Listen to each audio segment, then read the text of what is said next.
안녕하세요. 네오젠 과학전문학원에서 중3 과학을 담당하고 있는 김원주 강사입니다.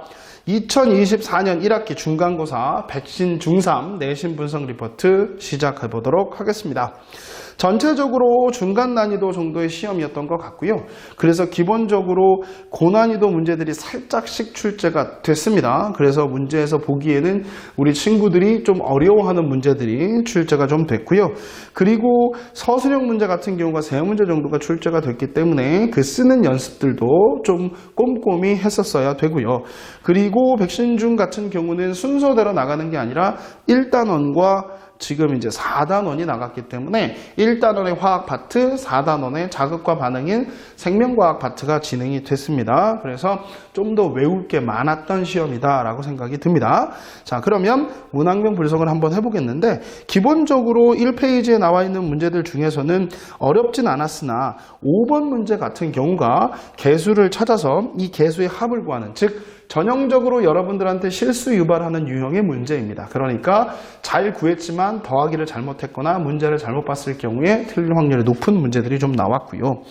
그 다음에 기본적으로 이제 생명 파트의 문제들은 그림과 그 다음에 명칭, 그거의 특징들을 물어보는 문제들이 나왔기 때문에 여러분들이 조금만 문제 시험 대비했을 때 꼼꼼하게만 봤다면 충분히 여러분이 다 맞출 수 있었던 문제였던 것 같아요. 그리고 이제 19번 문제 같은 경우가 그래프를 활용해서 항상성 유지하는 것들, 혈당량이 어떻게 유지되는지, 어떤 호르몬이 나오는지 그런 부분들에 대한 부분이니까 그래프 해석하는 것도 꼼꼼히 봐뒀으면 충분히 해결할 수 있었던 문제였던 것 같아요.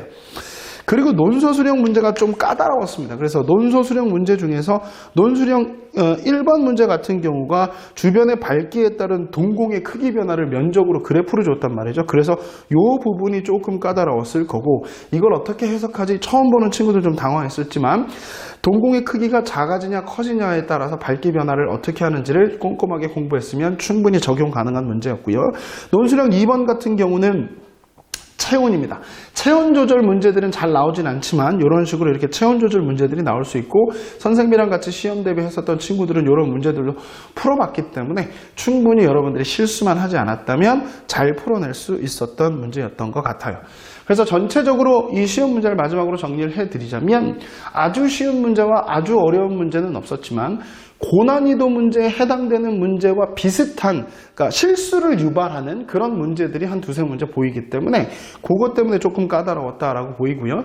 그 다음에 1단원하고 4단원이 나왔기 때문에 암기할 양이 되게 많았습니다. 그래서 꼼꼼하고 자세히 암기했다면 충분히 좋은 성적 거둘 수 있었을 거라고 믿어 의심치 않습니다.